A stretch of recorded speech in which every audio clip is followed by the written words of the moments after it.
So that's how I got some foliage around this junior coaster, magically, out of nowhere, pretty much. In this episode I'll just be doing some random gibberish banter, really, trying to figure out flat rides and decorations, scenery, stuff like that. You could see the peeps walking around like chickens without a head, because, well, that's on my complaint list. The developers might very well be watching this video, but I am creating quite an extensive complaint list at the moment, which includes all my complaints about this game, really. And one of them, but this is being worked on, is the fact that the guests are currently pretty stupid. They're not as stupid as Roller Coaster Tycoon 1 and 2 guests. They actually know how to use transportation rides and things like that, which is really cool. But so far, a path that's wider than one tile still confuses them terribly. So, yeah, my park isn't really perfect for the peeps. I mean, the guests in this game, they're called guests officially, which I'm happy about, but yeah, I was never really too big of a fan of the peeps. Speaking of paths, by the way, this over here is really awesome. For anybody who doesn't know, it's an employee path, and only employees can use those paths, and they'll take them if it's a shorter route to deliver goods to shops, things like that, which is really cool to see. And they're actually using the employee paths as well, so really love that system already. I'll also be trying to actually add some simple ground shrubbery. Pretty much people who have also watched my Roller Coaster 3 stuff will know what I'm talking about with that. I'm way too, well, I wouldn't say obsessed, but I think ground shrubbery is very important, and so far it's been pretty much missing from this game. That being said, as I am saying this right now, there is actually a new mod pack, the Dino pack, which if you haven't picked it up yet and you do have this game, pick it up on the Parkitect Nexus. It's really awesome. But it's actually got some small shrubs in there, which would be perfect for ground shrubbery, but at the time of making this video, the Dino pack was far from released, so that's a bit of a thing. Which is why I've been spamming flowers so far in every corner of the park, and will continue to do so for the next 5 or so episodes, just to make sure that the ground actually has its fair share of foliage as well. And that's, well, basically the park won't start looking empty and just one big empty grassland, or Six Flags in general, because I'm not a big fan of that. And yeah, that's pretty much that. So far, I do have to say, one of my favorite things of doing so far in the game is really just getting small path decorations and hedges and fences and flowers, which I've loved in Roller Coaster Tycoon 1 and 2, but so far the system for that in this game is really awesome as well. And this building over here will be a very small food court over here. It's a bit close to the main street, really, but I had this large open space over here, and I really felt like I had to fill it with something. And yeah, a food court always goes, I suppose. There were quite a number of trials that I had to try and get this building to actually look like something. Here's the first version, which I think looks like, well, absolute nonsense. So that's why that didn't make it to the final cut. This one was slightly different, but still didn't make it. The flat roof was still very awkward. And I think in the end, all it really took was just a normal corner roof like that, and just some good old decorations. The really amazing thing so far, that even though this game is quite similar in well, its style in general, but also the objects that you have to Roller Coaster Tycoon 1 and 2, but what it really sets it apart from those games is the fact that you don't have any collision restrictions on the building elements, which might just be a mod thing, but so far it's really amazing, because even though the building elements are very simple and very limited, you can make so many different things with it already, just mixing different roofs into each other to get new color schemes and new shapes, and you can do the same with walls and floors, and it's really amazing because with even so little pieces you can make so many different things. And that's pretty much also why this building sort of worked out in the end, though I do have to say it does look a bit western in the end, especially with that large balcony around the entire building, which is technically a porch, but it works as well. It works as a balcony, putting those pillars underneath it, which actually works surprisingly well.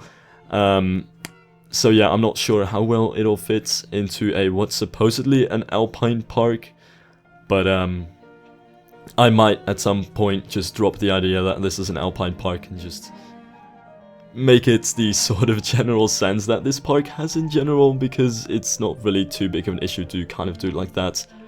And you can see me struggling with the terraforming over here terribly, which I should probably excuse myself for in hindsight, because at the moment while building this, I was literally screaming and cursing at this game for how terrible this terraforming system was, I thought.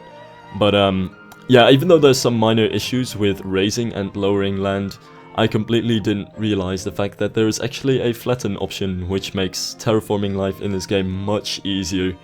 So don't worry about that. I did get the terraforming system. I did kind of understand the terraforming system in the end, but in this video I still terribly suck at it, and it looks a lot worse in this video than it actually works in the game itself. As soon as you realize that you can actually flatten land, and by using that make some pretty good hills and shapes or even lakes, it's a lot easier. And really, I barely even use the lower or raise function in the end. But yeah, that's pretty much that. This is a bit of recoloring of the rides. I don't know if anybody else finds themselves doing this, but I always find myself in Roller Coaster Tycoon 1 and 2 recoloring the rides after the colors that you could see in the little you know, the little preview icons of when you place the rides. And I kind of find myself even getting those same color schemes in this exact game. So just getting those old color schemes from Roller Coaster Tycoon 1 and 2 for different rides and trying them in this game, and actually it works pretty well. I mean, it's pretty common for the... What is it called? I think it's called a chair swing, but it's probably called something else in this game, like flying something. But for the flying chair swing thing, they're always white and red, pretty much. Same goes for carousels, but really, when it comes to Ferris wheels, I think that one of the standard Ferris wheels in Roller Coaster Tycoon 1 was white sort of nodes with blue ring around it, and that actually works really well in this game too. And yeah, to be quite fair, the color scheme of the Junior coaster was also inspired by Gentle Glen, so I don't know if it's really too good of a thing to be copying color schemes from Roller Coaster Tycoon 1 and 2, but the same color schemes that worked in those games are really amazing in this game as well, so that's kind of funny.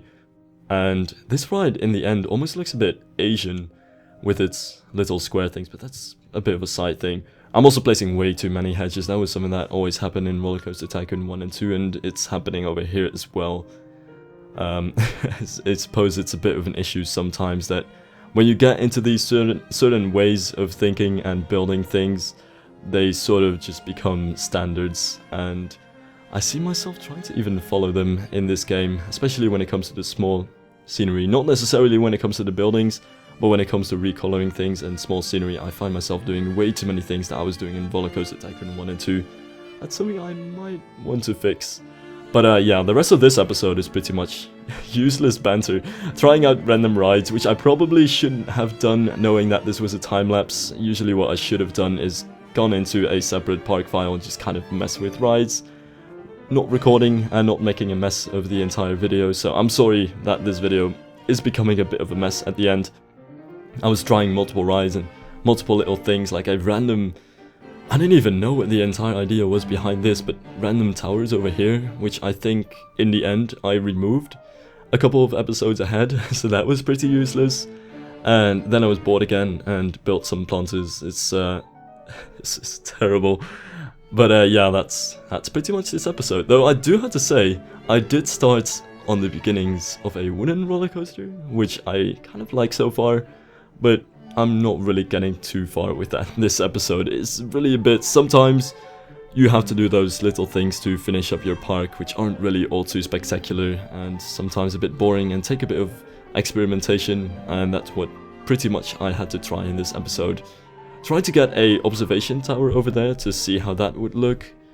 I actually don't remember why I didn't go with it in the end. I think I just didn't want that over there because, yeah, I already had so many raised rides that had their own little pedestal that they were placed on that I felt like I couldn't do it for another ride over there. And that's when I pretty much started doing all kinds of random things and finally got my act together and decided to build a wooden roller coaster, because this space over here, it's way too large to actually get some rides in, and traditionally you would have some of the larger roller coasters and rides around the side of your park, which is why I'm gonna attempt to build a wooden roller coaster. And this is the infamous wooden roller coaster that took me way over an hour to build. Not even counting this part of me building it, which took a lot of experimentation to kind of see where I wanted to go. It does look, in the video that you can see over here, it does probably look like the coaster editor isn't really too great in this game, but I do have to say, especially for wooden roller coasters, I think it's a lot better than Roller Coaster Tycoon 3. One of the main issues that I always had in Roller Coaster Tycoon 3 is that you can't have smooth hills or smooth curves. It's always very janky. Is that even a word?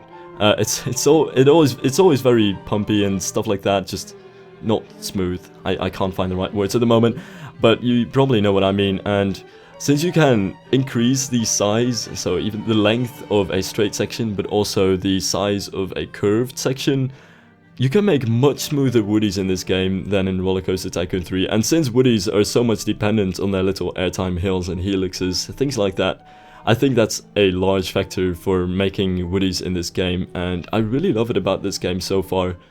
That being said, this layout was a bit of a fail, so I had to remove that at some point. But in the next episode, I'll be finishing off this wooden roller coaster in like half an episode, which should be fine from that point onward.